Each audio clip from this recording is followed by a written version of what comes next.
mula sa TV5 Media Center Reliance.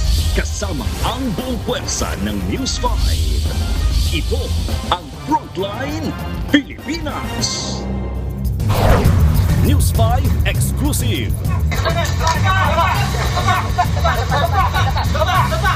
Labing-isang taong gulang na bata nasagip sa pambubugaw ng sarili niyang mga magulang. Puganteng Koreano na sangkot sa iba't ibang klase ng scam, arestado. Manununtok pa ng taga-NBI. We are from Bureau of Immigration Fugitive Search Unit together with NBI. You are under arrest. Sa bulsa video, karpintero na kuryente habang nagtatrabaho. Lumang building sa Quiapo, nilamon ng apoy. Mala eksena naman sa pelikula. Mga preso sabay-sabay na tumakas. Walang nagawa ang mga bantay. At eto na nga, cast ng hit kapatid serye na ang mutya ng Section E magkaka-concert na rin.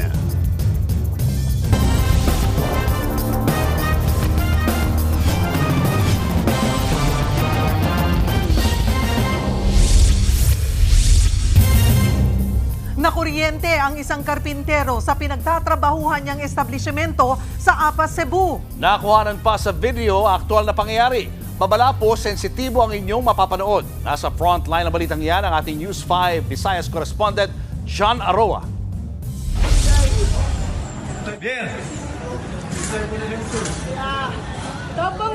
Sumisigaw sa sakit habang namimilipit ang construction worker na si Dinulan Javier. Nakuryente siya habang nagtatrabaho sa itinatayong establishmento sa Apas, Cebu kahapon. Inabot ng kalahating oras bago nasagip ng rescuers ang biktima. Meron mo to, nakita na ko si Javier dito, nagbitay na nga nagsiga. Unang pagsabog, nakita ko si Javier doon, nakasabit at nagdiliyab. Nasusunog ang kanyang damit at short. Lalapitan sana namin pero sumabog ulit. Ang lakas. Hindi na kami nakalapit. Base sa investigasyon, may hawak na bakal si Javier nang masagi niya ang kable ng kuryente. Nasa mga 23,000 volts yung current ng kuryente doon sa kanya. Ang tumamang bultahe sa biktima, katumbas ng bultahe na kayang magpagana sa maliit na TV. Sa ngayon, inoobserbahan pa sa ospital si Javier. Itinigil na rin muna ang konstruksyon ng naturang establishmento. Iniimbestigahan na rin ng Department of Labor and Employment o DOLE kung may kapabayaan ba ang contractor ng ginagawang establishment. Nagbabalita mula sa Frontline, John Aroa, News 5 Visayas. Higit 100 pamilya ang nasunugan sa Quiapo, Maynila. Ang mga bumbero umakyat na ng gusali para apulahin ang apoy. Nasa frontline ang balitang yan, si Gary De Leon. Mahirapan ang pag-apula sa sunog na sumiklab sa isang lumang gusali sa Barangay 384 Zone 39 sa Quiapo, Maynila kaninang tanghali. Sa isang ginagawang kwartong paupahan, nag-umpisa ang apoy. Naging pahirapan yung pag-apula ng apoy dahil tanging iskinita lamang yung daanan kung saan nagaganap yung sunog. Kaya ang ginawa ng mga bumbero ay nagtulong-tulong na lamang, iba ay giniba ang pader, ang iba naman ay umakyat sa mga gusali para lamang maapula yung apoy. Ang mga bumbero sa mga siwang ng mga binutas na pader, idinaan ang mga hose ng tubig. Ang iba, umakyat ng gusali gamit ang lubid, pero matinding usok naman ang hinarap. Kung makikita nyo sa labas, yan ay konkreto. Pero pagdating sa loob, may mga kubul-kubul na doon na nakalagay sa iskada palapag. So maraming family din ang nandun na nakatira sa loob. Bukod sa mga panindang nakatambak sa gusali, nahirapan din ang mga bumbero sa mga tao na ayaw umalis sa natutupok na gusali. Ang iba naman, binabantayan ng kanilang kwarto at ayaw papasukin ng mga bumbero. Gusto nila sumabay sa loob. Na hindi ko alam kung anong kukunin nila, basta gusto nila pag ano ng kasama natin mga fireman, gusto nila sumabay, pupunta sa loob. Pasado alas 4 ng hapon nang ideklarang under control ang sunog. 120 pamilyang umuupa sa gusali ang nasunugan. Isang bumbero naman ang nasugatan. Iniimbestigahan pa ang sanhi ng apoy at kung magkano ang kabuuan pinsala nito. Nagbabalita mula sa Frontline, Gary De Leon, News 5. Kaliwat kanang droga ang nasabat sa iba't ibang lugar sa bansa. Kabilang na riyan ang marijuanang nakatanim sa paso sa isang parke. Nagbabalik si Gary De Leon. samut-saring makukulay na pananim ang natagpuan sa parking ito sa Baguio Post Office. Pero isang halaman sa paso ang kaduda-duda. Ang nakatanim, marijuana pala. Una itong nakita ng isang security guard at agad isinumbong sa mga pulis. Palaisipan kung saan nanggaling ang tanim na marijuana. Mga pinatuyong dahon ng marijuana naman ang nadiskubre sa loob ng isang van sa La Trinidad, Benguet. May timbang na 30 kilo ang mga ito at nagkakahalaga ng 3.6 million pesos. Kasama rin nadiskubre ang 650 piraso ng peking 1,000 peso bills at 250 na piraso ng peking 500 peso bills. Posible raw na inabandona ng mga sospek ang sasakyan sa paghahain nila ng search warrant. Sa La Trinidad pa rin, nasabat ng mga ahente ng PIDEA ang bulto-bultong pinatuyong dahon ng marijuana. Nakabalot pa ng plastic at packaging tape ang mga marijuana na nasa 21 kilo. Nagkakahalaga ang mga ito na higit 1,2 milyong piso. Inaresto ng mga otoridad ang dalawang nagbebenta ng droga. Arestado naman ang isang high-value drug personality sa Dasmariñas, Cavite. Nakumpiska sa sospek ang 600 gramo ng shabu na may halagang higit 4 na milyong piso. Isang drug courier naman ang nasa kote sa bypass sa Sorsogon. Nasabat sa kanya ang 300 gramo ng shabu na may halagang higit 2 milyong piso. Maharap ang mga inaresto sa reklamong paglabag sa Comprehensive Dangerous Drugs Act. Nagbabalita mula sa Frontline, Gary De Leon, News 5. Sa ibang balita, inirekomenda ng Department of Health na ideklara ng National Public Emergency ang dumaraming kaso ng HIV sa bansa. Isa sa mga itinuturong dahilan niyan ay ang pakikipagtalik sa mga nakikilala lang sa social media. Nasa frontline ng balitang yan, si JC Cosico. Patuloy ang pagtaas ng HIV cases sa Pilipinas. Mula January to March 2025, 57 HIV cases ang naitatala kada araw, mas mataas sa 37 cases sa parehong panahon noong isang taon. Karamihan edad 25 to 34. Mula 2010 hanggang 2024, higit 500% raw ang itinaas ng HIV cases. Kaya ayon sa DOH, kailangan nang ideklara sa lalong madaling panahon bilang National Public Health Emergency ang Human Immunodeficiency Virus o HIV. Kailangan na siya. 500, kailangan na siya. Nauna. Ayon sa DOH, nakaapekto ang social media sa pagsipa ng HIV cases. Dating, anonymous dating comes out on social media. There's a dark side in it.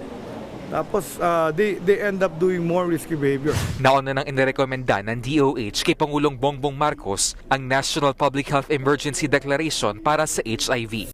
Sa ilalim nito, magtutulong-tulong ang mga ahensya ng gobyerno para mapuksa ang sakit. Magkakaroon ng cabinet meeting ang DOH ukol dito at para ma-brief na rin daw si PBBM sa HIV situation sa bansa.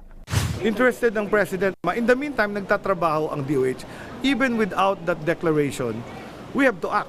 Kanina, inilunsad ng DOH ang patient appointment system sa San Lazaro Hospital sa Maynila na isa sa mga pangunahing HIV treatment center sa Metro Manila. Layo ng sistema na pabilisin ang pag-schedule online ng consultation ng mga may HIV, pagre-refill ng antiretroviral medications at counseling.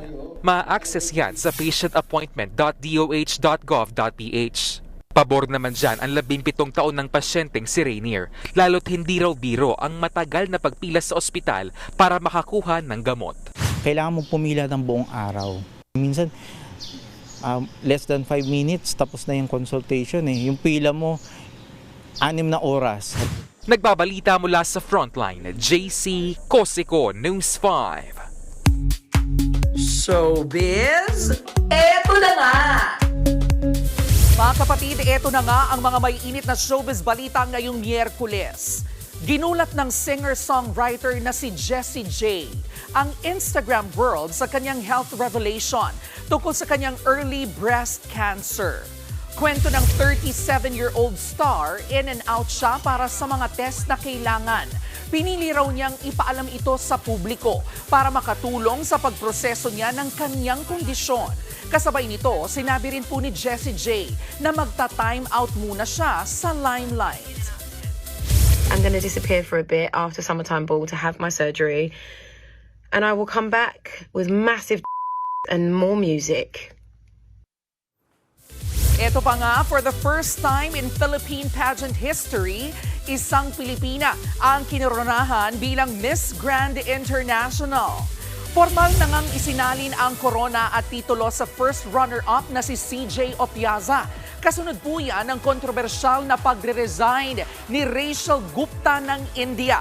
Ito ang kauna-unahang korona ng Pilipinas ng Miss Grand International title. Sa kanyang speech, pinasalamatan ni CJ ang lahat ng Pilipinong sumuporta sa kanya. Ginanap ang crowning ceremony ni CJ sa MGI Hall sa Bangkok, Thailand kahapon. Ganon din kagalak yung puso ko na makita kayong lahat na sinaselebrate itong pagkapanalo nating lahat.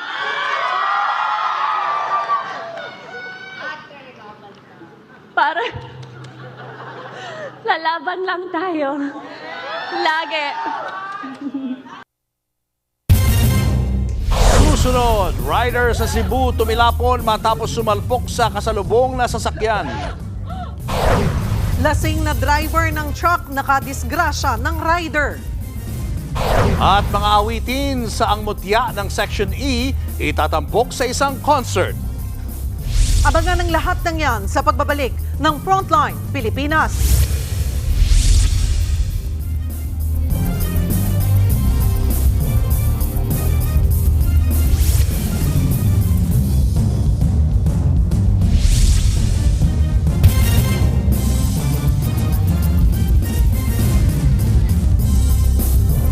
Mga kapatid, Julius Babaw po, nasa Middle East o saan mang dako ka ng mundo, manatiling may alam at may pakialam sa mga mainit na balita dito sa ating bansa. Simulan po natin ang bawat araw sa tuloy-tuloy na balitaan sa Frontline. Mag-follow at mag-subscribe sa social media pages ng News 5.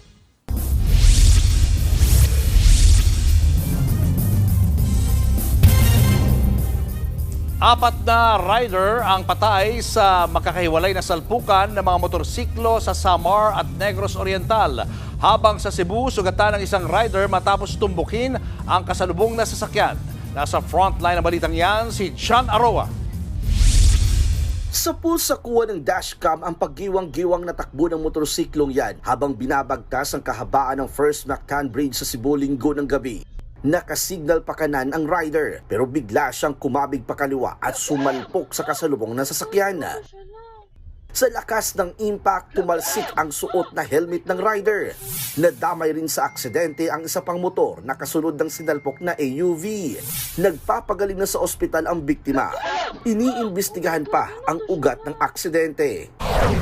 Humandusay naman sa kalsada ang dalawang rider na ito. Nagkasalpukan sila sa highway sa Bubon, Samar noong Lunes ng gabi. Ayon sa pulisya, matulin ang takbo ng isa sa mga rider at kinain pa niya ang kabilang linya kaya humantong sa banggaan. Parehong patay ang dalawang rider, sugatan naman ang tatlong backride nila. Patay rin ang dalawang rider ng motorsiklong nagsalpukan sa Vallehermoso, Negros Oriental. Sinubukan pang mag-counterflow ng isang rider na nauwi sa banggaan. Wasak naman ang kotse at harapan ng truck na ito matapos magsalpukan sa Malungon, Sarangani. Base sa investigasyon ng mga pulis, nawalan ng kontrol ang kotse. Kaya napunta ito sa kabilang lane hanggang sumalpok sa kasalubong na truck. Dead on the spot ang tatlong sakay ng kotse, kabilang ang isang bata. Nagbabalita mula sa Frontline, John Arua, News 5 Visayas. Susunod, ang mala action star na galawan ng binatilyo para makaligtas sa disgrasya. At Korean national na sangkot umano sa investment scam na sakote ng mga taga-immigration at NBI. Yan at iba pa sa pagbabalik ng Frontline Pilipinas.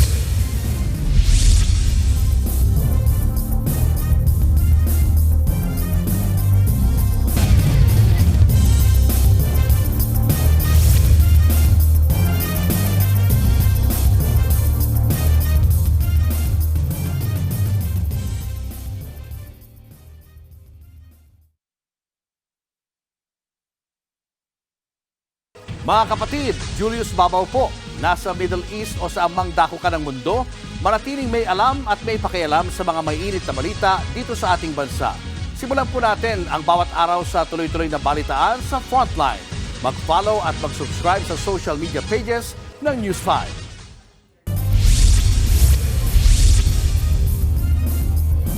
Sa pool sa video ang mala-action star na galawan ng isang binatilyo sa Vietnam. Tumalon siya at kumapit sa tulay nang madisgrasya ang sinasakyang motorsiklo. Nasa frontline ng balitang yan, si Gerard de la Peña.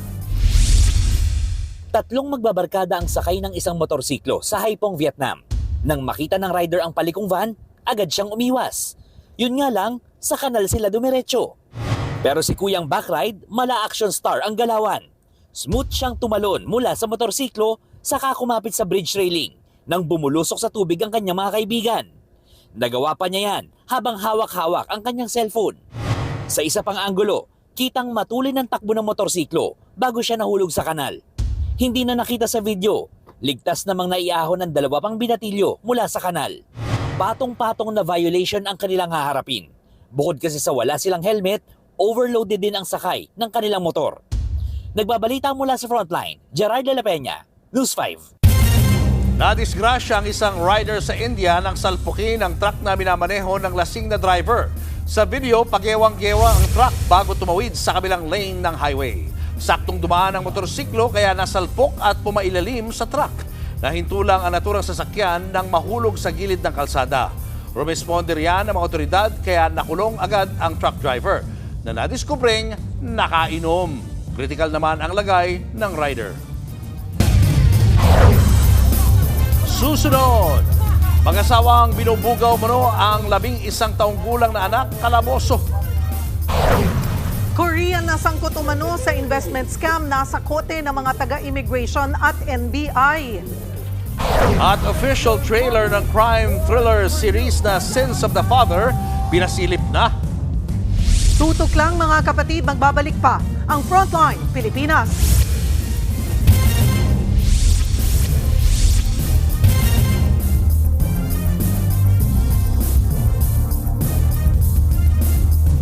Mga kapatid, Cheryl Cosim po. Nasa Estados Unidos, Canada o saan mang dako ka ng mundo, manatiling may alam at may pakialam sa mga mainit na balita dito sa ating bansa. Simulan natin ang bawat araw sa tuloy-tuloy na balitaan sa Frontline. Mag-follow at mag-subscribe sa social media pages ng News 5. Nasa kote ng NBI ang isang puganteng Koreano na sangkot sa panggagancho sa mga kapwa niya Koreano. Nagpakilala pa raw na US Marines ang suspect at nambudol sa habang nagtatago sa Pilipinas. Nasa frontline ng balitang yan si Elaine Fulencio. Sa bisa ng mission order, sinalakay ng mga ahente ng NBI Organized and Transnational Crime Division at Bureau of Immigration ang bahay ng isang puganteng Koreano sa Malate, Maynila. Pagbukas ng pinto, tila manununtok pa ang Koreano. From Bureau of Immigration Fugitive Search Unit together with NBI. Okay. You are being recorded, okay? We have here mission order number 2025-146. You are under arrest. Sinubukan din niyang makipagmatigasan ng kunin ang kanyang cellphone pero hindi siya umubra sa mga operatiba. Ayon sa NBI, matagal na palang wanted sa kasong estafa sa South Korea ang lalaki. Matapos makakulimbat ng mahigit 10 million won o mahigit 400,000 pesos sa pamamagitan ng isang investment scam noong 2008. 2019 pa raw siya dumating sa bansa at dito na nagtago matapos isyuhan ng blue notice ng Interpol. It's very hard for us to detect. Ang nagiging problema natin, pag andito na sila, that's the time na lalabas yung kanilang mga warrant.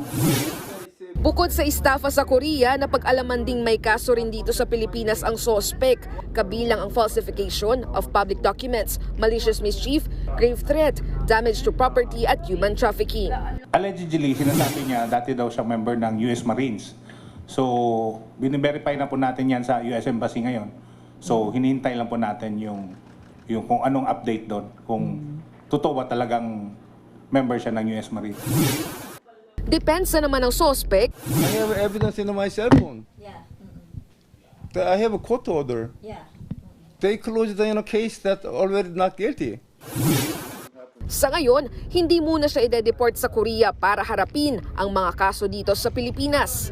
Ayon naman sa NBI, malaking bagay ang pakikipag-ugnayan nila sa Korean Embassy para mahuli ang mga wanted na Koreano na dito nagtatago sa Pilipinas. From Korea, tumatakbo sila dito para takbuhan yung kanilang batas doon.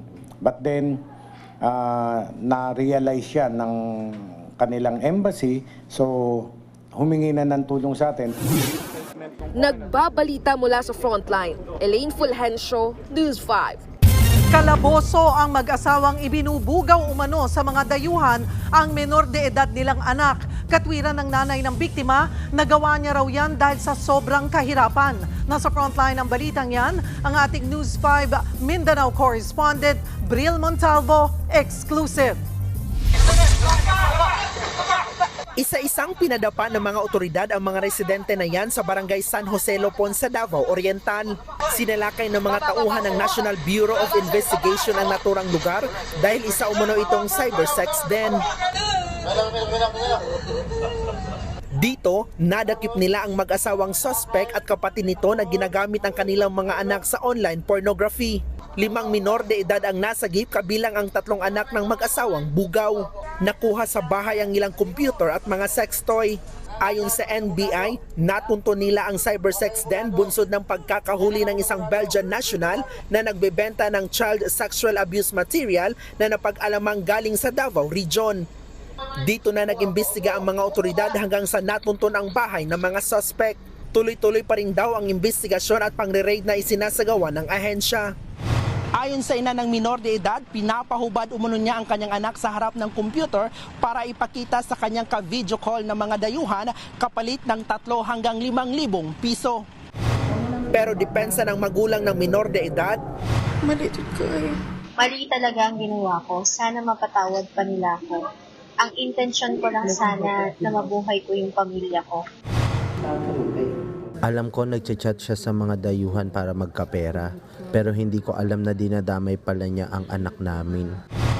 Dadalhin na sa kustodiya ng NBI Davao ang mga nahuli at mahaharap sa patong-patong na reklamo. Pansamantala namang mananatili sa pangangalaga ng DSWD ang kanilang 3 anak. Nagbabalita mula sa Frontline, Bril Montalvo, News 5, Mindanao. Umiikot na sa Senado ang resolusyon para ibasura ang impeachment case laban kay Vice President Sara Duterte.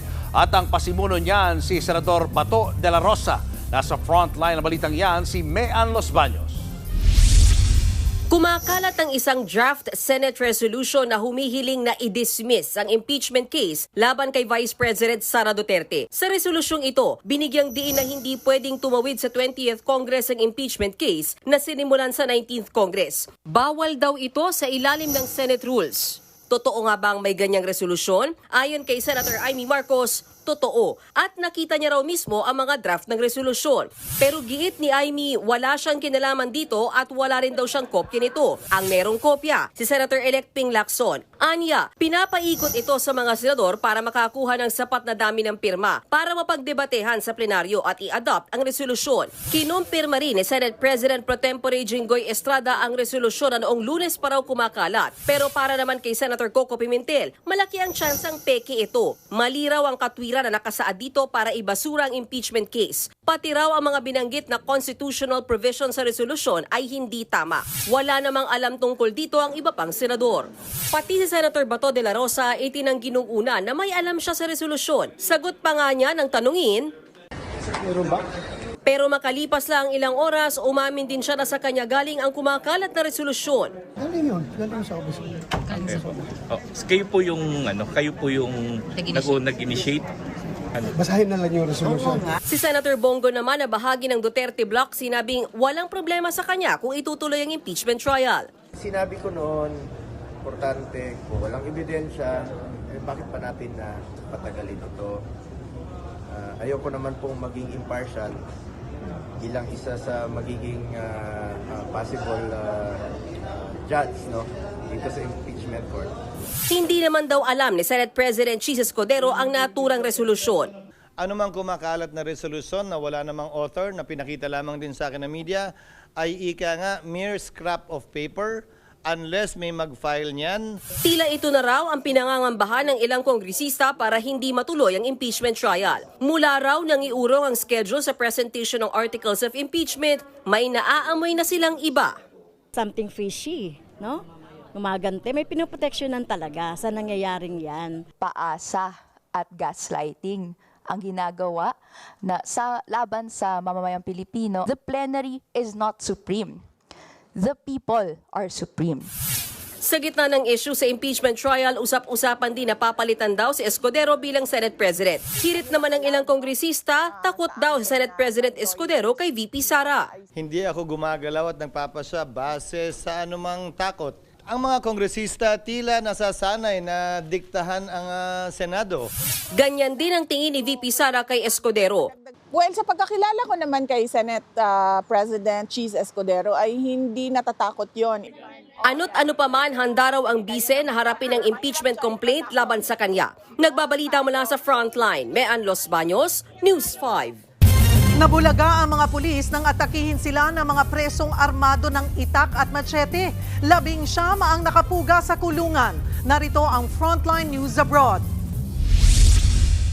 Nakabantay ang isang pulis sa kulungan sa Nabire, Indonesia nang bigla siyang pagtatagain ng nakawalang inmate. Sa takot, nagtatakbo ang pulis. To the rescue naman ang kabaro niya, pero pati siya walang laban sa machete ng preso. Dito na nagtakbuhan palabas ang iba pang inmate. Ang ilan sa kanila may mga pamalo at itakding bitbit. Kaya ang mga gwardyang bantay walang magawa. Meron pang presong nadulas habang tumatakbo palabas ng presinto. Pero sa huli, 19 na inmate ang nakatakas. Habang 3 bantay ng kulungan naman ang malubhang nasugatan. Base sa report, kasagsagan ng visiting hours nang mangyari ang prison break. Karamihan daw sa mga nakatakas ay parte ng armed criminal group na itinuturing terorista ng Indonesian government. Nakita ang mga pinaghubarang damit ng mga nakatakas na preso sa kalapit ng residential area. Tinutugis sila at inaalam na rin kung paano sila nagkaroon ng mga armas. Nagbabalita mula sa Frontline, Mon Gualvez, News 5. Tagumpay ang ikinasang libreng specialized medical mission ng Alagang Kapatid Foundation sa Quezon City. Mahigit 200 pasyente ang naserbisyuhan sa libreng medical mission. Bukod sa libreng medical consultation, mayroon ding laboratory exams tulad ng x-ray, fasting blood sugar at electrocardiogram. Namigay din ang Alagang Kapatid Foundation ng libreng gamot sa mga nagpakonsulta. Showbiz, eto na nga! Eto na nga, mula sa hit online series, nag-hit din ang bawat soundtrack ng kilig serye na Ang Mutya ng Section E. Mapapakinggan na yan ng live sa isang concert. Nasa frontline ng balitang yan, si News 5 digital producer Von Vilinario.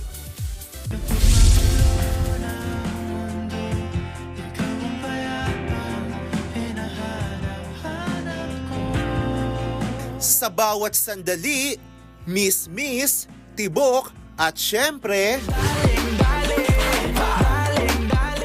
for the love of our Section E Nation, lahat ng kantang minahal ninyo sa hit series na Ang Mutya ng Section E, perform live ng OPM stars na sina Rob Daniel, Amiel Sol, Earl Agustin at GAT.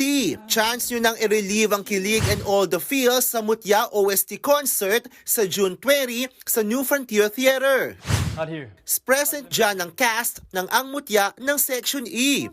And speaking of our mutya, na-office nga si JJ matapos makipagsuntukan. Pero teka, kung ipagtatanggol ni JJ si Kiefer, bakit parang may kakaibang closeness na rin sila ni Yuri? Hala! Para walang ma-miss na subject, hindi dapat umabsent sa Ang Mutya ng Section E sa primetime premiera ng TV5 pagkatapos ng Frontline Pilipinas. Nagbabalita mula sa Frontline, Von Vilinario, News 5. Ito pa, umpisa na ng paghahanap ng katotohanan ni Gerald Anderson sa upcoming serye niyang Sins of the Father na mapapanood soon dito sa TV5. Nagbabalik po si Von Vilinario. I will make your money work for you. Yayaman tayo! Dapat nga bang pasanin ng anak ang kasalanan ng magulang? Pagbabayaran ni Mike Trinidad ang kanyang krimen hanggang sa hukay. Napapanahong kwento, backed by a powerful cast. Yan ang inaabangang crime thriller mystery drama na Sins of the Father. Bida riyan ang nagbabalik teleserye si Gerald Anderson kasama sina Jessie Mendiola, JC De Vera at Shaina Magdayaw. Bigatin pati ang supporting cast with the likes of veteran actor Tirso Cruz III, Lotlot De Leon at John Arcilla. Featured din sa serye sina Seth Fedelin at Francine Diaz. Iikot ang kwento ng serye sa buhay ni Samuel, played by Gerald, na maiipit sa scamming activities ng kanyang ama, played by John Arcilla. Umpisa na ng paghahanap sa katotohanan sa Sins of the Father sa June 23 dito sa TV5. Nagbabalita mula sa Frontline, Von Belinario, News 5. At yan nga po ang ating mga showbiz update ngayong Miyerkules. Kita-kits bukas mga kapatid. Ako po si Jervy Wrights. At yan ang mga balita at impormasyong dapat niyong malaman sa araw na ito. Mga balita para sa mga may alam at may pakialam. Kami ang inyong mga kasangga sa Frontline Pilipinas.